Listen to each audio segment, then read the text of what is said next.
Takk, president. Det var jo representanten Grenis rosmaling av kommunesektoren som fikk meg til å gripe ordet. Vi har nemlig noe som heter register om betinget godkjenning og kontroll blant innvidde ROBEK-listen. Hvis det er slik at alt er i orden, og det gode beveger seg fra å være godt til å bli stadig bedre, hvordan kan det ha seg at antallet ROBEK-kommuner er jevnt stigende siden 2007, og har altså steget fra 42 til 44, så til 48, 49, og nå har altså passert 50 i 2011. Det er altså en jevn og sikker stigning og en utvikling i gal retning, etter mitt skjønn. Hvordan harmonerer det med representantens rosende ord av utviklingen i kommunesektoren? Greni. President, hvis du kaller stigning fra 2007 til 2010, fra 42 til var det 50 du sa, på en voldsom stigning, så kan du jo heller spekulere på hvordan vi klarte å få ned antall ROBEK-kommuner fra bortimot 120 i 2005. Da den rødgrønne regjeringen overtok, så kom vi ned i 42.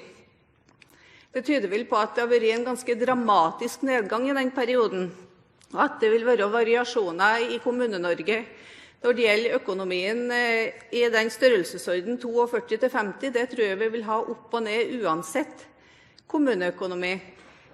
Vi ser jo at det er mange kommuner som nå tør å investere, som klarer å betjene de investeringene de gjør. Det bygges barnehager, det bygges heldøgns omsorgsplasser, og det tyder vel på at det ser atskillig løsere ut i Kommune-Norge nå enn det gjorde for 6 år siden. Presidenten vil bare minne om at all tale skal rettes til presidenten. Ny replikk, Tetzschner. President, nå er det riktig at det var en formidabel nedgang i de siste årene av Bondevik II-regjeringen, blant annet fordi man hadde vellykket økonomisk politikk som gjorde at kommunene i større grad fikk naturlige skatteinntekter, og satte dem altså i bedre skikk.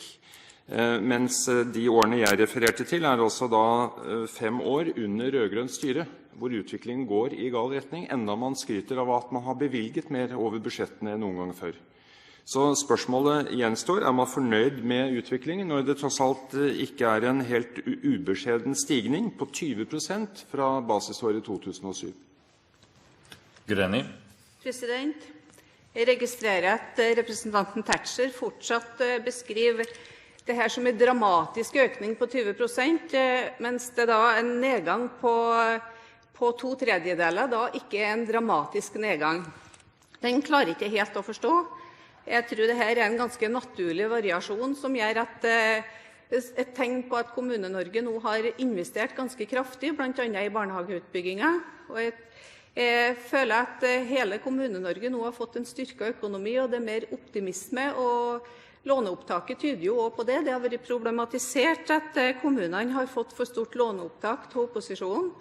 Jeg vil heller si at det tyder på at det er investeringsvilje og investeringsevne i Kommune-Norge.